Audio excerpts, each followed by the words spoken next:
You could be larger than life, bigger than the world, living out the hopes and dreams of every boy and every girl. You could fly higher than the sky, shine brighter than the stars. You could have all you ever wanted, shoot the moon and reach for Mars. You know you could.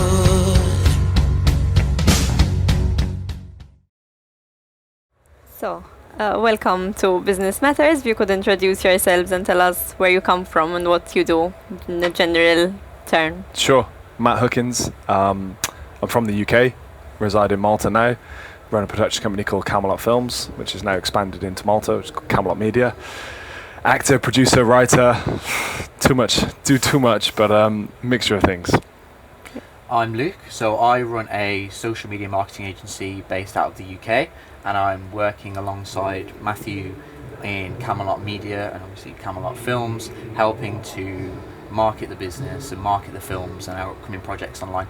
Okay, and why Malta when you were deciding to expand? What kind of caught your eye about our island? I came to Malta first time in 2018, so I did my first film here in 2019, and I think I was the first, or one of the first international producers to access the 40% cash rebate. So that had a kind of snowball effect where I was one of the first British producers to come here and make a film. Lots of financiers then obviously started to hear about the program and what Malta was offering and my experiences. And I've been back ever since. You know, made 4 films here now.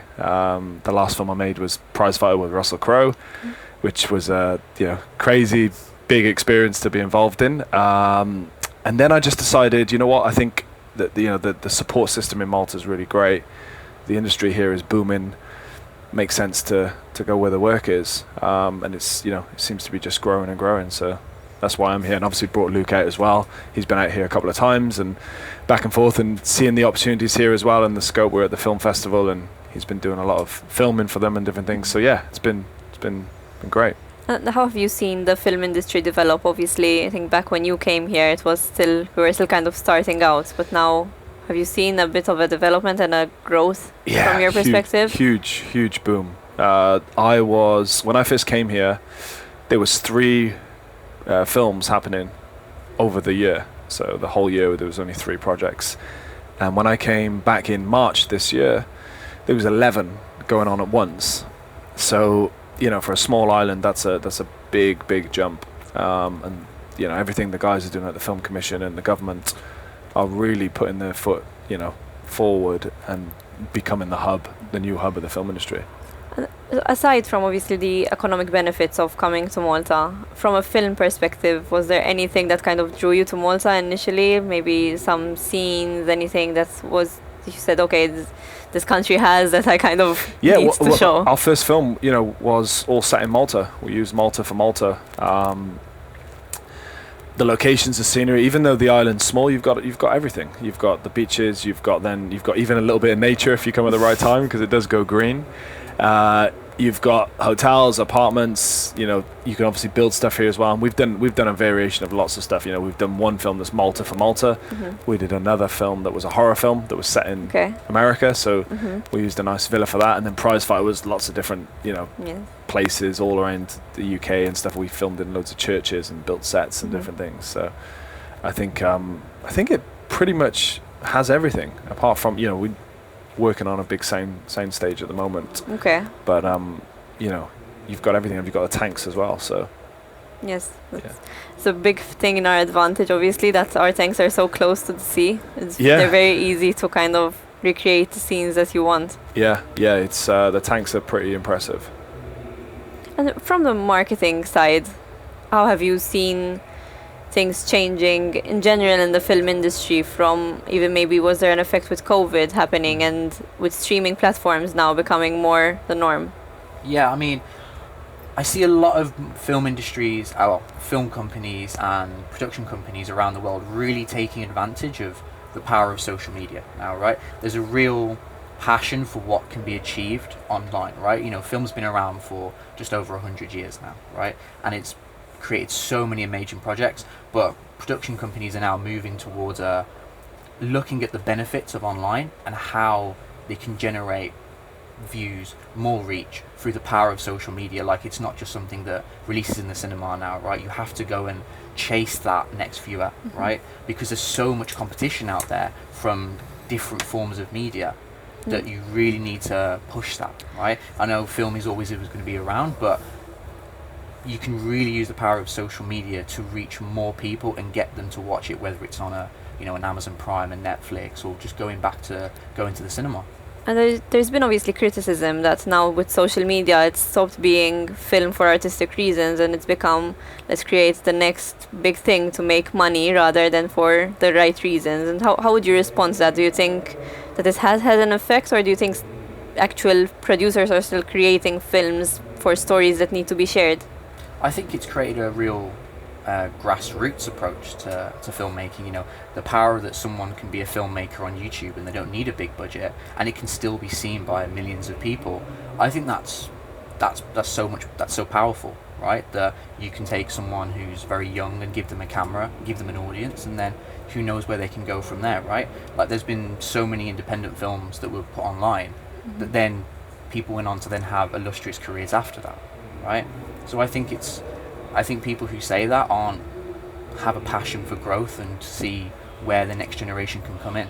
I think the only issue is that, you know, we're heading in that route where it's just content, and it's, you know, does the quality get affected by that? Because, you know, do they care the quality of the project or the story or the, you know, the characterization being told, or do they just go, number one, we need 10, you know, like this month? So that's my only concern, is this, the content will just get too much, and then, you know, that might have a swing back and then it might sort of reset itself, or it might just continue. But like Luke said, it's just, you know, there is benefits and there is avenues to, like, you know, capitalize on, but it just depends whether it affects at what stage does it affect the the storytelling. That's the. Yes, and just to something similar, but maybe at a different angle, a lot of people were saying and commenting that kind of cinema is dying. People don't go to the cinema anymore. But we've seen Barbie and we've seen Oppenheimer, and they've become both a cultural moment rather than just the cinema. So how would you respond to people who would say, like, you know, cinema is dying, it's now all Netflix? Is that...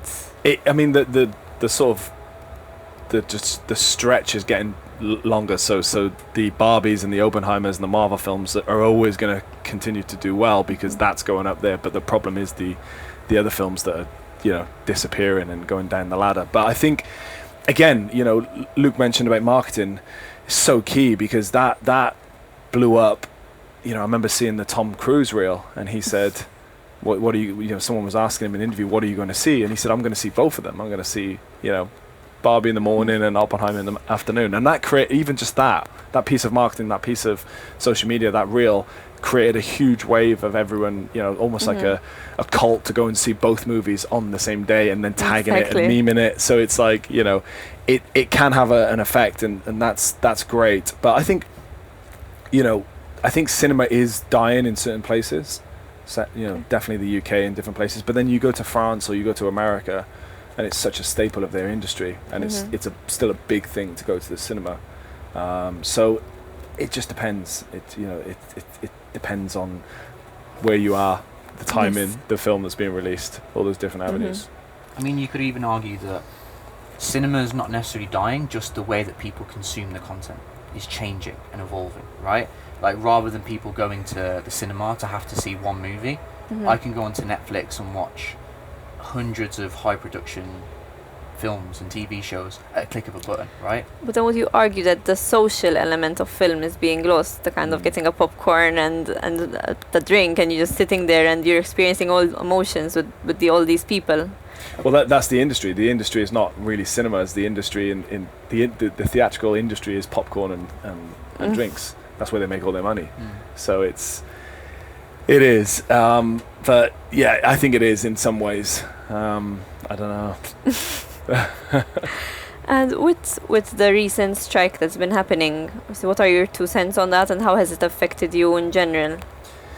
The strike, I mean, the strike hasn't really affected me, and I kind of look at it as the COVID of the industry in that sense, where yes, it shut a lot of things down, probably worse than COVID actually, because COVID, we were still able to Okay. maneuver some films. But I think there's an opportunity, you know, wherever there's a big sort of crash, there's also an opportunity. So I've been pushing forward on lots of projects I've been able to do and have the time Okay. and spend on, and obviously some projects that were supposed to happen and now have been pushed back and slotting in a better place. I think it's, you know, overall for the industry, it's good, but I think people want to work. You know, there's loads of people out there that just want to work, and there's loads of people that are affected by it that, you know. I think, I mean, we've seen a lot of people who work in, you know, the actual crews, and they're saying kind of they understand where the strike is coming from, but at the same time, they just want to get back to work, as you're saying, and Yeah. they want to keep going. So Yeah, and there's going to be a backlog now of lots of projects that's going to come. So if you're an independent film that was looking to get something off the ground, it's going to be harder now because all the studios and streamers are going to have a backlog of projects to then go, right, we Exactly. need to do this now and this.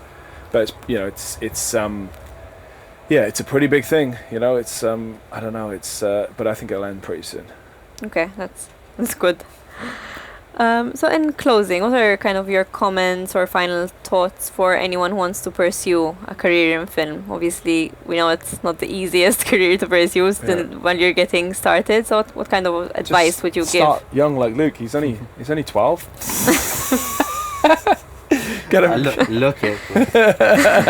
I don't know. What's your? What's my thoughts? Yeah. I think watch all the old stuff, see what's been done, and then see where you That's can something try and I'd make say. a Why are you change. copying me? Well, how am I copying you? That's why you made me go first. That's exactly what I You're would going to say. copy me. I would say watch all the old stuff, get to understand what's been done, right? See what people are making now as well, and then see where you can add your own creative license. Like at the core root of anything like this, it's a personal expression, right? It's all about you being creative and you trying to tell a story in your way, right? People have their own styles. Find your style, find your voice, see what works for you, and then just stay persistent, right? Like consistency is the key to everything in life, not just your career, but everything else you do on a day-to-day basis. So find your voice and stay consistent, and I'm sure it will pay off. Yeah, I think the freedom now of being able to pick up a camera, go out and shoot something or make something for relatively cheap is a good way to do it, because you know that didn't exist sort of 20 years ago. I studied everything and all the old films from the 1940s and 50s and classical Hollywood and, you know, film noir and everything. I really wanted to understand the nature of the industry and the foundations of it. But now I think, I don't know, I think you've just got to get up and go, and like Luke said, stay consistent, but just go and make your own stuff. That's the key, actually. If you're going to start, make your own stuff, because otherwise you're bound to waiting for your agent or waiting for someone to bring you a project or this and that. And I'm a big believer in whatever stage you're at. If you're at the top of the game, you know, if you're at the top of the game, they're all making their own stuff. That's the thing. So just make your own stuff. Okay. Thank you so much for joining us, and thank you for your time. And I'm sure we'll have a lot more to say, and we'll see you again in another episode. Thank you. Thank you.